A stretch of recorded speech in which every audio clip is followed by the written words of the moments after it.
Hello everyone, and welcome back to Introduction to Fictional Histories. As always, I'm Professor Streiser, here to guide you on this wonderful journey through fictional worlds and their lore. This is our third lecture in our unit on Neopets, so if you weren't there for the previous lectures, you might want to go check them out before this, but if not, that's okay. These lectures aren't in any type of sequence, so you can watch them in any order you choose.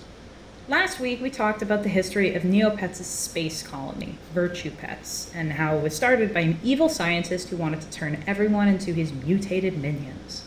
This week, we'll be focusing on somewhere a little less end of the world, but still interesting.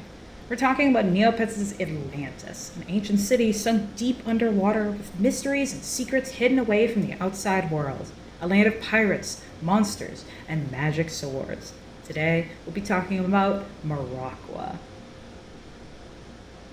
Let's start with some simple stuff. Maraqua is a land in Neopets that's located off the coast of Mystery Island, deep in the ocean.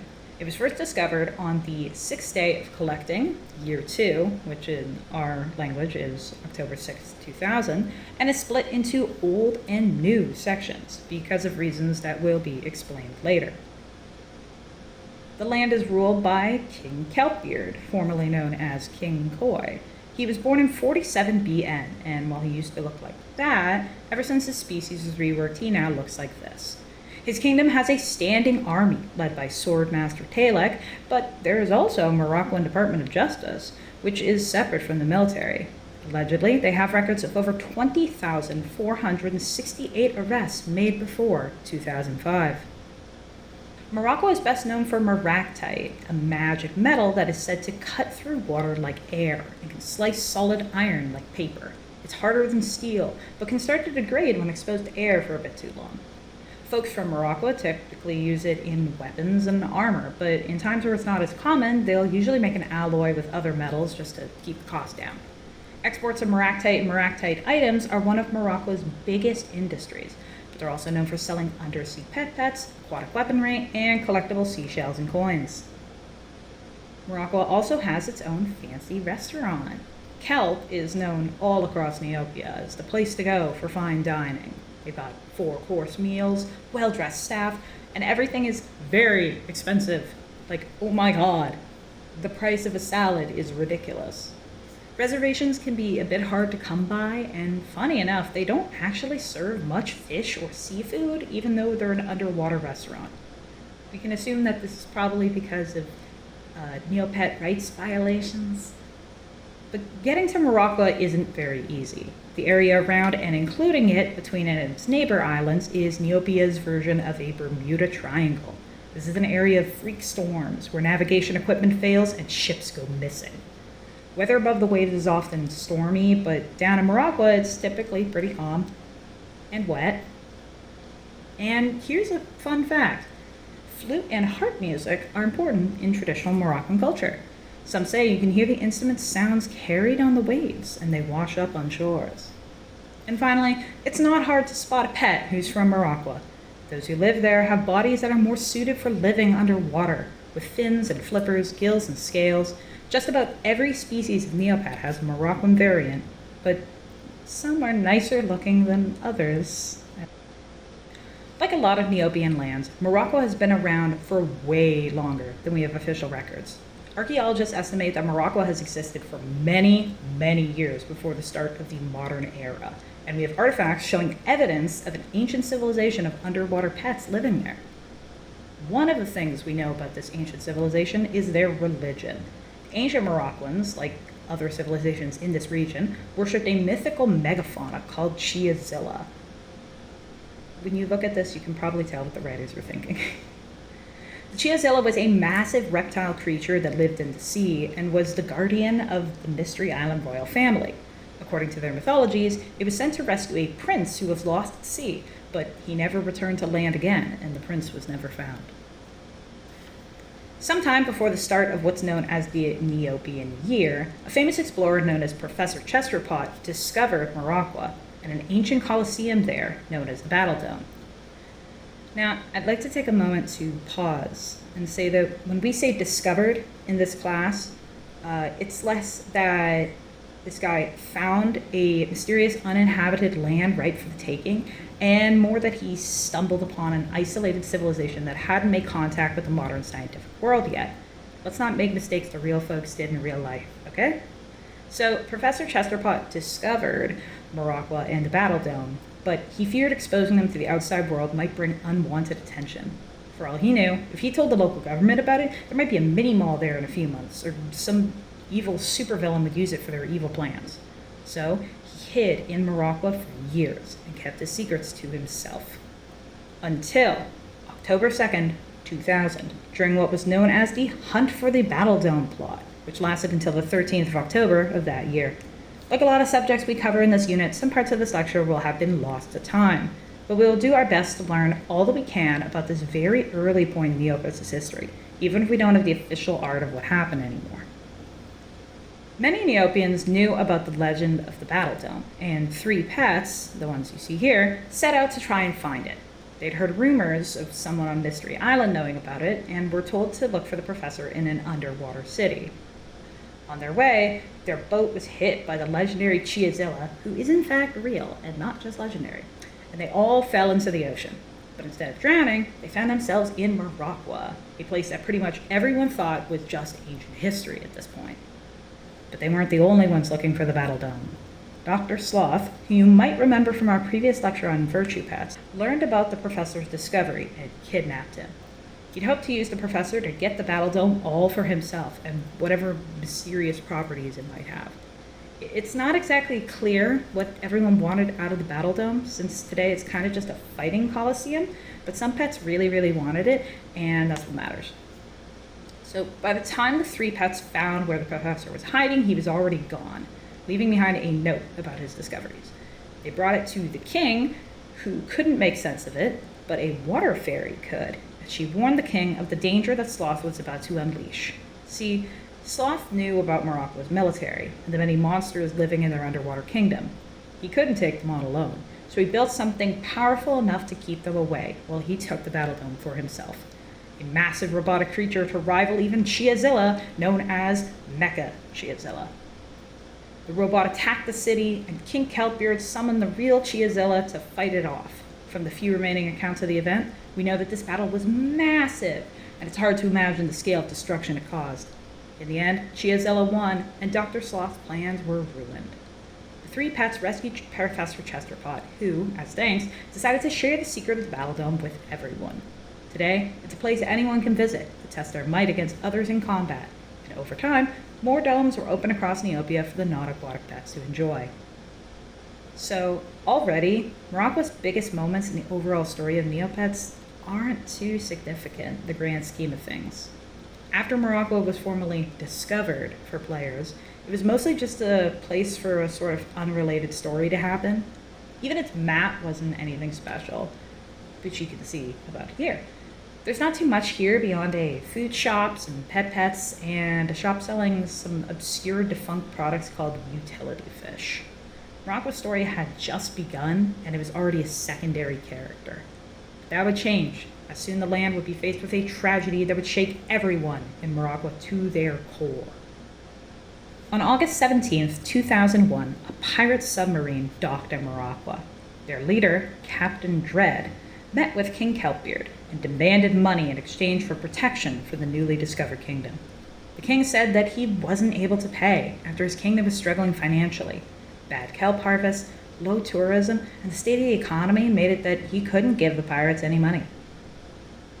What's more, the pirates had been allegedly raiding Maraqquan settlements, stealing civilian money, and now they were demanding even more as protection against themselves.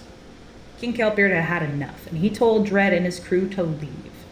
Dread did as he asked, but swore that he would have his revenge, and something very bad would happen to the pets of Maraqua.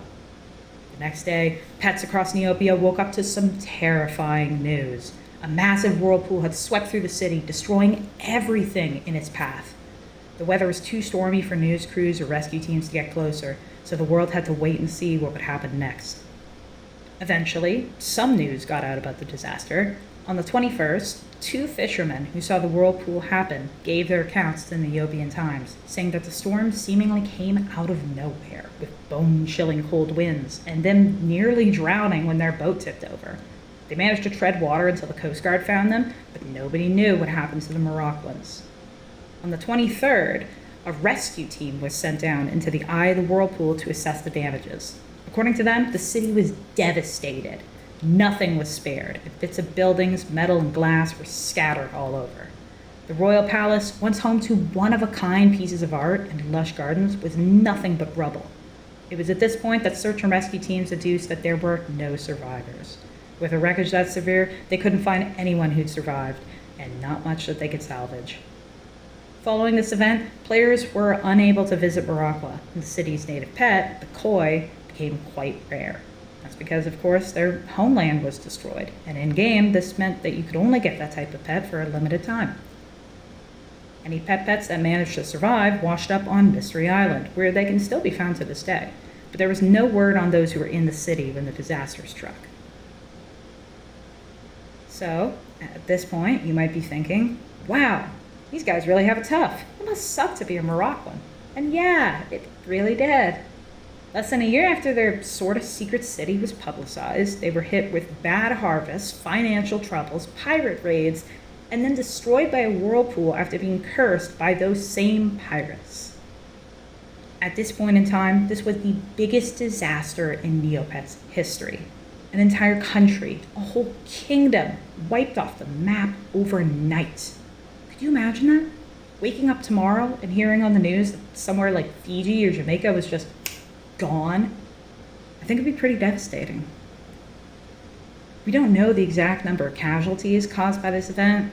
No numbers were officially published, but we can assume that there were some pets that didn't make it out alive.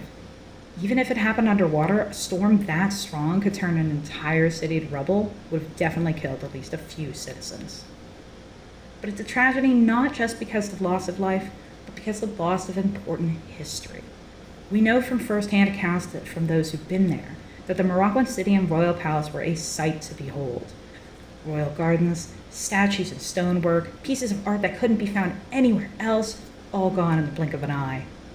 It's probably because of this that we don't have as much information about the Old Kingdom as we could have. It's hard to learn about how Maraquen people used to live without surviving artifacts or ruins. Well, we also don't have too much information because it's up to game staff to give out information, create extra lore about it, but that's besides the point. Now, we've gone over how Maraqua was opened up to the public, and then how it was destroyed, but let's talk about how it came back, and how we got to where it is today. This next period in Maraqua's history is labeled by many as the Curse of Maraqua plot, and it ran from March 15th to June 10th, 2005. I hope you like pictures, because we have excellent documentation of this era compared to previous ones in this land's history, so you'll be able to actually see the events that took place. But before we delve too deeply into things, let's rewind a little bit. When the pirate curse hit Maraqua, King Kelpbeard evacuated as many of his people as he could before the city could be totally destroyed. Those who managed to get out built a shelter nearby and had been living there since the whirlpool left. This small settlement slowly grew and grew into a more permanent home for the Maraquans. From here on out, we'll be referring to it as New Maraqua. This new city is actually pretty different from the previous one. You can tell that there's a completely different style of architecture employed here, with houses and shops made to look more like seashells and corals, where previously everything had a sort of nautical futurist vibe. What was left of old Maraqua had become a center for urban explorers, treasure hunters, and daring wannabe pirates. One day, a squad of soldiers sent to check the ruins for survivors ended up finding twin Aishas, who were hiding from looters. King Kelpbeard took them in, raising them like his adopted daughters in the royal palace. These sisters, who were survivors of the destruction of old Maraqua, had the power to see the future, but in different ways. Iska, the more cheerful sister, would dream about things that would always come true, and the king would use her powers to help his people. Her sister, Kalis, would only ever see disasters, and the pets of Maraqua began to believe that she was the one causing them. Eventually, she was exiled, and legends say that you could sometimes hear her crying when the seas were quiet. Over time, a new law was passed in Maraqua, forbidding anyone from interacting with pets from the surface. We can assume that this was probably done to protect them and prevent any future pirate attacks from happening, but Iska would sometimes sneak off to watch them above the water. One of those pirates was Garen, captain of the Black Pawkey.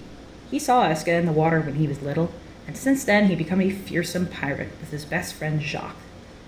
On one fateful day, the crew of the Black Pawkey raided a wedding party. The news of this spread to another, more infamous pirate, Captain Scarblade, whose name was known far and wide across Neopia, who even the fiercest pirates on Croc Island didn't dare say his name. Scarblade learned about what had happened and saw it as a trespass on his territory. He ambushed the Black Pawkey, and Garen and Jacques tried to escape, but Garen sank into the sea, and Jacques was taken by evil water fairies known as the Drenched. Iska, who saw all of this happen, saved Garen by giving him a magic seaweed necklace which lets him breathe underwater. She took him to New Maraqua and nursed him back to health in secret. Eventually, Iska took Garen back to the surface, where he was rescued by a fishing boat. He wound up on a small island off the coast of Croc Island and began searching for what remained of his crew. In a tavern there, he found Talak, a member of his crew who was captured by Captain Scarblade during the battle. He told his old captain that all the survivors were taken by Scarblade, but some managed to escape while the rest still worked for him. Garen told Talak about his time in the underwater city, but neither of them noticed one of Scarblade's crewmen listening in from the distance, ready to report the news to his captain. You see, Scarblade was sort of a successor to Captain Dread, the original pirate who cursed Maraqua years ago. He heard that Maraqua was still around and felt that it was only right to destroy them for good after failing the first time. Around this time, Iska would have a dream about danger coming to Maraqua, a ship that sailed under the waves, and a young pirate being held captive by the Drenched. She and Garen ventured into an eerie part of the underwater kingdom. They found Garen's friend Jacques. They used a potion to help him breathe underwater and tried to fight their way out, but it looked like they were going to lose. It was only by sheer luck that one of Maraqqua's oldest monsters, the Chasm Beast, swooped in for an easy meal. The Drenched scattered, and the pirates and Iska were able to get away. At the same time, Captain Scarblade was gathering a crew to attack New Maraqua. A call went out to all pirates on Croc Island, and soon, most shops and taverns were abandoned, with all the men getting ready to invade the underwater city. This might seem a little weird, that a town was basically deserted because everyone went off to go be pirates, but you have to understand, Croc Island is the piracy capital of Neopia. Pretty much everyone there is, was, or knows a pirate. So a call to arms like this will get pretty much everyone living there involved. When Garen and Jacques returned to town, they were kidnapped and brought to a secret base at the north of Croc Island, where Scarblade was gathering his new crew. Garen and Jacques were thrown in jail, where they met the rest of their original crew and took back the Black Pawkey. They set a course for Maraqua to help fight against the invaders, and Garen made a deal with Kalis to help bring his message to Iska. But when he told everything to King Kelpbeard, he was thrown in dungeon, and Iska was banished for working with him. Now, the pets of Maraqua were not prepared for what would happen next. Captain Scarblade sailed his ship under the sea. Yes, he sailed a pirate ship underwater because it had submarine technology. I'm not making this up. You can read the original comic if you wish. So he sails his ship under the sea, and the Maraqua army takes them on. At this point, players would be able to choose to fight for either side and got rewards for defeating enemies or completing small quests in their side's favor. Garen, Jacques, Iska, and Kalis reunited, while Captain Scarblade and his pirates turned the tides of battle. Soon, they forced their way past the city's gates, and it seemed like the underwater city would be wiped out for a second time. That's when Garen's crew joined the fight, and together with Kalis's magic, forced the pirates back. King Kelpbeard, who watched the battle until then, donned his armor and led the charge, taking on Captain Scarblade himself. He nearly killed the pirate captain, but Scarblade pushed him off and ran away. With their captain gone, many of the pirates surrendered, and the battle was quickly over. King Kelpbeard honored the heroes that had fought, pardoning Kalis and allowing the crew of the Black Pawkey safe passage whenever they need it. Since then, Maraqua has been living peacefully alongside its neighboring lands, and the city of New Maraqua has been open to everyone. So, what can we say about the history of Maraqua? Well, for the most part, it's one of great struggle. For most of its history, Maraqua has been kept in secrecy, in a place where most pets couldn't visit. When others became aware of them, they took advantage of their natural resources and used them for monetary gains. When Maraqua fought back, they were hit with one of Neopets' biggest natural disasters, and their people were scattered. What makes Maraqua's history interesting is how shortly after it debuted to the world, it was closed off. A year after being discovered, Maraqua was destroyed, and it wasn't until 4 years later when we heard from it again. And by that point, it was already under attack again. The battle between the Moroccan forces and the Pirates of the Revenge was one of the last wars that players actually got to participate in, and it seems like a majority of players took the Moroccan side.